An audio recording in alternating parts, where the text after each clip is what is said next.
ഇതിൻ്റെ പരിഹാരം അവൻ്റെ ഉള്ളിൽ തന്നെയുണ്ട്. മനുഷ്യ ജന്മം എടുത്ത് വന്നിട്ടുള്ളവന് പരിഹാരം മനുഷ്യ ജന്മത്തിൽ തന്നെ അവൻ്റെ ഉള്ളിൽ തന്നെയുണ്ട് പരിഹാരം. ഐസ് കട്ടയുടെ ഒരു മേഘത്തിൻ്റെ കളറിലാണ് നമ്മൾ പോകുന്നത്. ഇരുട്ടിൻ്റെ ഭാഗത്തെത്തുമ്പം കുറേ പ്രകാശങ്ങൾ, പിന്നെ വെളിച്ചത്തിൻ്റെ ഭാഗത്തെത്തുമ്പം കുറേ പ്രകാശങ്ങൾ, കുറേ ദിവസങ്ങൾ ആ വെയിറ്റ് നമുക്ക് അനുഭവപ്പെടാൻ തുടങ്ങും. നമസ്കാരം മാതാജി. നമസ്കാരം. ഞാൻ ഇപ്പം അമ്മയെ കാണാൻ വന്നത് തന്നെ അമ്മ ശരീരത്തിൽ നിന്ന് ആത്മാവിനെ വേർപ്പെടുത്തി കുറച്ച് നേരം ട്രാവൽ ചെയ്തതായിട്ട് ഒന്ന് അറിയപ്പെടുന്നുണ്ട്. അതായത് തമിഴിൽ പറയുകയാണെങ്കിൽ ഇപ്പോൾ കൂട് വിട്ട് കൂട് മാറി പോകണം, അങ്ങനെ ആസ്ട്രൽ പ്രൊജക്ഷൻ അതുപോലത്തെ എന്തൊക്കെ ഉണ്ടെന്ന് പറയുന്നത്. അമ്മ ശരീരത്തിൽ നിന്ന് ആത്മാവിനെ വേർപ്പെടുത്തി ഇങ്ങനെ ട്രാവൽ ചെയ്തിട്ടുണ്ടോ? വേർപെടുത്തുന്നതല്ല നമ്മൾ, അത് സാധന നന്നായിട്ട് ചെയ്യുമ്പോഴത്തേക്ക് പ്രാണനും നമ്മളുമായിട്ട് ഒന്നായി ലയിച്ചു ചേരുന്ന അവസരത്തിൽ ഇപ്പം അരി തിളയ്ക്കാൻ വേണ്ടി നമ്മൾ തീ കത്തിച്ചു കൊടുക്കും പോലെ ഒരു നീരാവി പോലെ നമ്മുടെ ഉള്ളിൽ നിന്നൊരു പെട്ടെന്നൊരു ഒരു ഒരു പുറത്തേക്ക് പോകുന്ന ഒരു വ്യക്തിത്വമാണ് നമ്മൾ തന്നെ നമുക്ക് കാണാൻ കഴിയും. പക്ഷെ ഈ ബോഡി ഇവിടെ ഉണ്ടെന്നോ ഇങ്ങനെ ഒരാളുണ്ടെന്നോ പിന്നെ നമുക്ക് തിരിച്ചറിയുന്നില്ല. നമ്മൾ പിന്നെ ആ ഓരോ ലെവലിൽ ഇങ്ങനെ യാത്രയാണ്. യാത്ര ചെയ്യുമ്പോൾ നമുക്ക് പലതിനെയും കാണാൻ കഴിയുന്നു. ഓരോ ലോകങ്ങളെക്കുറിച്ച് നമുക്ക് കാണാൻ കഴിയും. നക്ഷത്രങ്ങൾ, ഇരുട്ടിലുള്ള നക്ഷത്രങ്ങൾ, വെളിച്ചത്തിലുള്ള നക്ഷത്രങ്ങൾ, ഇങ്ങനെ മലകൾ, കുന്നുകൾ, പിന്നെ ഈ അരുവിയെല്ലാം നമുക്ക് അറിയാൻ വേറൊരു ലോകത്തുള്ളതാണ് നമുക്ക് കാണാൻ കഴിയുന്നത്. കണ്ടിട്ട് നമുക്ക് പക്ഷികളൊന്നും അവിടെ കാണുന്നില്ല, പ്രകാശങ്ങൾ മാത്രം. അവിടെ പ്രകാശങ്ങളും ഇങ്ങനെയുള്ള കാര്യങ്ങൾ മാത്രമാണ്. പ്രകാശവും ഈ പോകുന്ന വഴിയിലുള്ള പർവ്വതനിരകൾ മാത്രമാണ്. അല്ലാതെ ജീവനുകളെ ഒന്നും നമുക്ക് അവിടെ കാണാൻ കഴിയുന്നില്ല.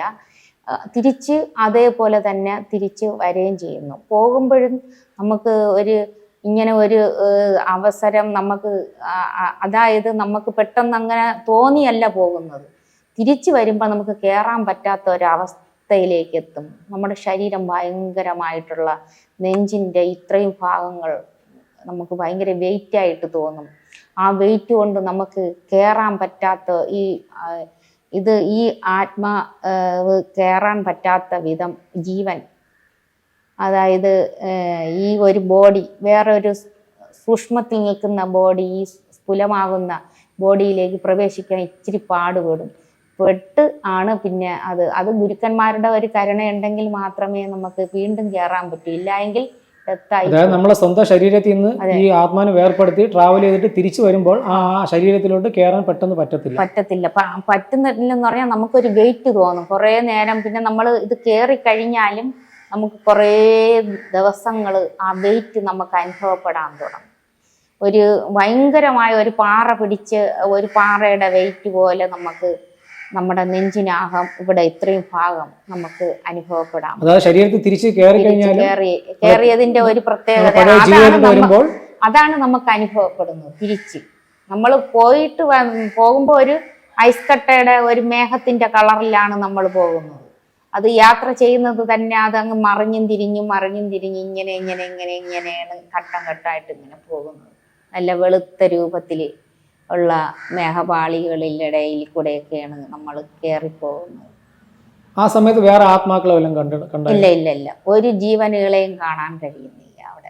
അവിടെ നക്ഷത്രങ്ങളും ഈ പർവ്വതനിരകളും പിന്നെ ഇരുട്ട്, വെളിച്ചം, ഇവ മാത്രം എനിക്ക് അനുഭവപ്പെടാൻ കഴിഞ്ഞുള്ളൂ. നമ്മൾ സഞ്ചരിച്ച മണ്ഡലം എന്ന് പറയുമ്പോൾ നക്ഷത്ര മണ്ഡലമാണോ? നക്ഷത്രമണ്ഡലം ആവാം, പ്രകാശങ്ങൾ തന്നെയാണ് കൂടുതൽ. പ്രകാശമണ്ഡലങ്ങളും ഒക്കെ തന്നെയാണ്.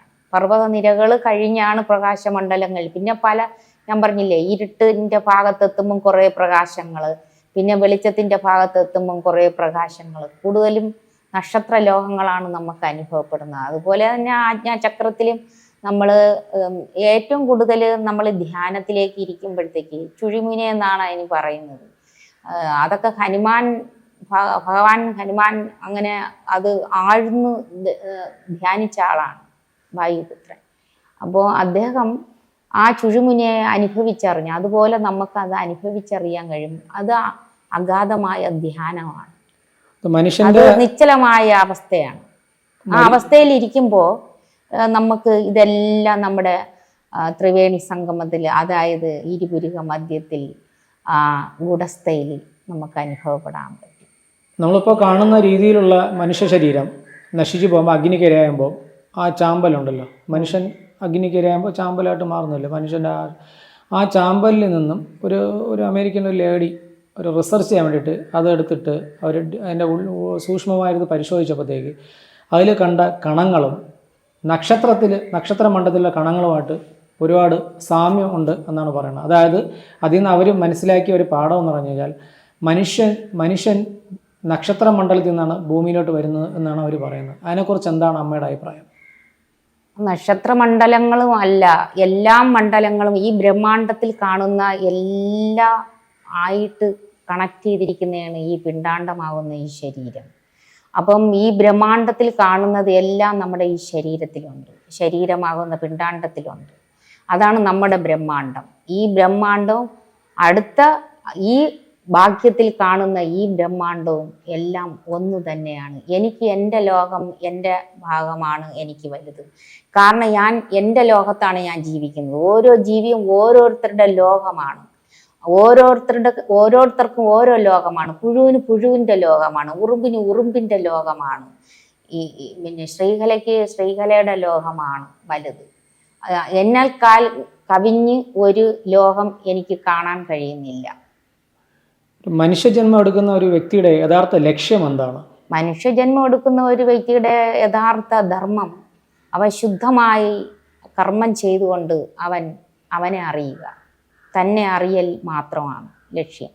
തന്നെ അറിയാത്തിടത്തോളം കാലം താൻ പല പല ജീവികളിൽ കൂടി വീണ്ടും ഉദയം ചെയ്ത് മോക്ഷപ്രാപ്തിക്ക് വേണ്ടി മനുഷ്യജന്മം എടുക്കേണ്ടി വരും. ഈ മനുഷ്യജന്മത്തിൽ കിട്ടിയ ഈ ജന്മം പുണ്യജന്മമായി തൻ്റെ സ്വരൂപത്തെ തിരിച്ചറിഞ്ഞ് തൻ്റെ സ്വരൂപത്തെ തന്നെ ധ്യാനിച്ച് തൻ്റെ സ്വരൂപസ്ഥിതിയെ അനുഭവിച്ച് തൻ്റെ സ്വരൂപസ്ഥിതിയിൽ ആനന്ദം അനുഭവിക്കുക. ഇത് മാത്രമാണ് ആധ്യാത്മികത.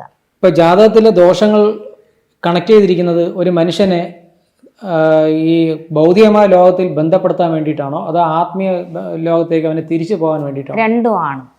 ആത്മീയവുമായിട്ട് ബന്ധമുണ്ട്, ഭൗതികവുമായിട്ട് ബന്ധമുണ്ട്. വാക്യത്തിൽ നിൽക്കുന്നവർക്ക് അതാണ് ആശ്വാസമെങ്കിൽ അവൻ ആ വഴിക്ക് പോകുന്നു. ആധ്യാത്മികതയിൽ കാണുന്ന ഒരു വ്യക്തി ജ്യോതിഷവുമായിട്ട് തൻ്റെ ഉള്ളിൽ തന്നെ കണക്ട് ചെയ്ത് കഴിഞ്ഞാൽ ജ്യോതിഷം, തൻ്റെ ശാസ്ത്രം, തൻ്റെ ഗവേഷണം മൊത്തം മെയ് ജ്ഞാനത്തിലാണ്. ഒരു ജാതകത്തിൽ ദോഷമുള്ളൊരു വ്യക്തി ഒരു ജ്യോത്സ്യനെ കാണാൻ പോകുമ്പോൾ അദ്ദേഹം നോക്കിയിട്ട് പറയും ഇന്ന ദോഷങ്ങളുണ്ട്, അതിന് പരിഹാരം ഇന്ന ക്ഷേത്രത്തിൽ നിന്ന് പരിഹാരം ചെയ്യണം എന്നാണ് പറയുന്നത്. ഒരു ജ്യോതിഷവും ഇതിലും പറയുന്നില്ല നിങ്ങളെ പ്രശ്ന പരിഹാരം തീരണം, നിങ്ങൾ ആത്മീയ ജീവിതത്തിലോട്ട് പോകണം, എന്നാൽ മാത്രം നിങ്ങളെ പ്രശ്നത്തിന് പരിഹാരം ഉണ്ടാകുമെന്ന് ഒരു ജ്യോതിഷം പോലും പറയുന്നില്ല. അത് എന്തുകൊണ്ടാണ്? കാരണം ഇത് പരിഹരിക്കാൻ ആർക്കും സാധ്യമല്ല. ഇതിൻ്റെ പരിഹാരം അവൻ്റെ ഉള്ളിൽ തന്നെയുണ്ട്. മനുഷ്യജന്മം എടുത്ത് വന്നിട്ടുള്ളവന് പരിഹാരം മനുഷ്യജന്മത്തിൽ തന്നെ അവൻ്റെ ഉള്ളിൽ തന്നെയുണ്ട് പരിഹാരം. അവൻ്റെ ഉള്ളിൽ നോക്കാത്തിടത്തോളം കാലം പരിഹാരം ബാഹ്യത്തിൽ നിൽക്കുന്നതിനെ പരിഹരിക്കാൻ നോക്കും. പക്ഷെ ഒരിക്കലും അതിൽ നിന്ന് ഈ വ്യക്തിക്ക് മുക്തി നേടാൻ സാധിക്കില്ല. ഒരു മനുഷ്യന് ജാതകം എന്ന് പറയുന്നത് ജനിക്കുമ്പോൾ തന്നെ പറഞ്ഞിട്ടുണ്ട്, ജാതകം എഴുതണമെന്ന് പറയുന്നത് ഹിന്ദു ആചാരപ്രകാരം ജാതകം എഴുതണം എന്ന് പറയുന്നുണ്ട്. അത് പലരും അത് നോക്കുന്നുണ്ട്. ഈ ജാതകം എന്ന് പറയുന്നത് ഒരു വ്യക്തിയെ ആത്മസാക്ഷാത്കാരത്തിന് വേണ്ടിയിട്ടാണോ അതോ ഭൗതിക സുഖങ്ങൾ എല്ലാം അവൻ ലഭിച്ചുകൊണ്ട് സുഖിച്ച് ജീവിക്കാൻ വേണ്ടിയിട്ടാണോ ഈ ജാതകം ഒരു വ്യക്തിക്ക് കുറിക്കപ്പെടുന്നത്? ജാതകം വിശ്വസിക്കുന്നവർ വിശ്വസിക്കുന്നു, വിശ്വസിക്കാത്തവർ വിശ്വസിക്കുന്നില്ല. ജനിച്ചാൽ മരണം നിശ്ചയം. അത് ജാതകത്തിൽ എഴുതിയാലും ശരി, എഴുതിയില്ലെങ്കിലും ശരി. പിന്നെ കുറച്ച് നല്ല കാര്യങ്ങളും എല്ലാം അത് മുക്തിയുടെ മാർഗവും തന്നെയാണ്, അതും ബ്രഹ്മം തന്നെയാണ്. ഒരുവൻ ഭൂമിയിലെ എല്ലാ സുഖസൗകര്യങ്ങളും സുഖലോലുകളും അനുഭവിച്ചുകൊണ്ട് ആത്മീയ ജീവിതം നയിച്ചാൽ അത് പൂർണ്ണയിലെത്തുമോ അതോ ഭൗതികമായി എല്ലാം ത്യജിച്ചുകൊണ്ട് ആത്മീയ ജീവിതം നയിച്ചാലാണ് അവന് യഥാർത്ഥ മുക്തി ലഭിക്കുന്നത്? അതായത് ഈ പ്രപഞ്ചത്തിൽ കാണുന്നതെല്ലാം ഈശ്വരൻ്റെ ആ സ്വരൂപം തന്നെയാണ്. ഒന്നിൽ നിന്ന് തന്നെയാണ് വന്നിട്ടുള്ളതെല്ലാം. സ്വർണത്തിൽ നിന്നാണ് സ്വർണ്ണാഭരണങ്ങൾ ഉണ്ടായിട്ടുള്ളത്. അതുപോലെ ഈശ്വരനിലേക്ക് എത്താനുള്ളവർ ഭൗതിക സുഖത്തിൽ കൂടിയും എത്തുന്നുണ്ട്. എത്രയോ പേര് ഭൗതിക സുഖത്തിൽ ശുദ്ധ കർമ്മം ചെയ്ത് സൽക്കർമ്മങ്ങൾ ചെയ്ത് സാക്ഷാത്കരിച്ചിട്ടുണ്ട്. അത് തന്നെയാണ് ആധ്യാത്മികത.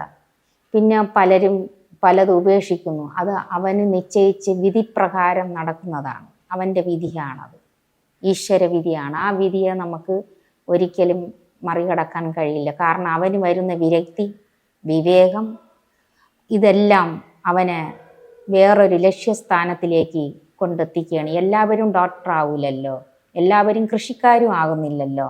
അപ്പോൾ അതുപോലെ ഓരോരുത്തർക്കും ഓരോന്ന് പറഞ്ഞിട്ടുണ്ട്. അത് അപ്രകാരം മാത്രമാണ് അത് മുന്നോട്ട് പോകുന്നത്. ഭൗതിക സുഖങ്ങളിൽ ജീവിക്കുന്ന ഓരോ വ്യക്തികളും താൻ ഈശ്വരനാണെന്നും താൻ ബ്രഹ്മമാണെന്നും ഞാൻ ആത്മാവാണെന്നും നിശ്ചയിച്ചുറപ്പിച്ച് സകല ജീവജാലങ്ങളെ സ്നേഹിച്ച് സകല ജീവജാലങ്ങളിലിരിക്കുന്ന ജീവനെ തൻ്റെ ഉള്ളിലിരിക്കുന്ന ജീവനാണെന്ന് പ്രത്യക്ഷാൽ മനസ്സിലാക്കി മുന്നോട്ട് പോകുന്നവന് ആത്മസാക്ഷാത്കാരം ഉറപ്പാണ്.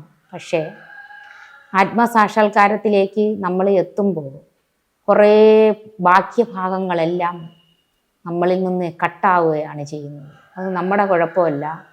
അത് ഈശ്വരൻ ആ സ്വർണ്ണ ആഭരണങ്ങളാക്കി എടുക്കുന്നതാണ്.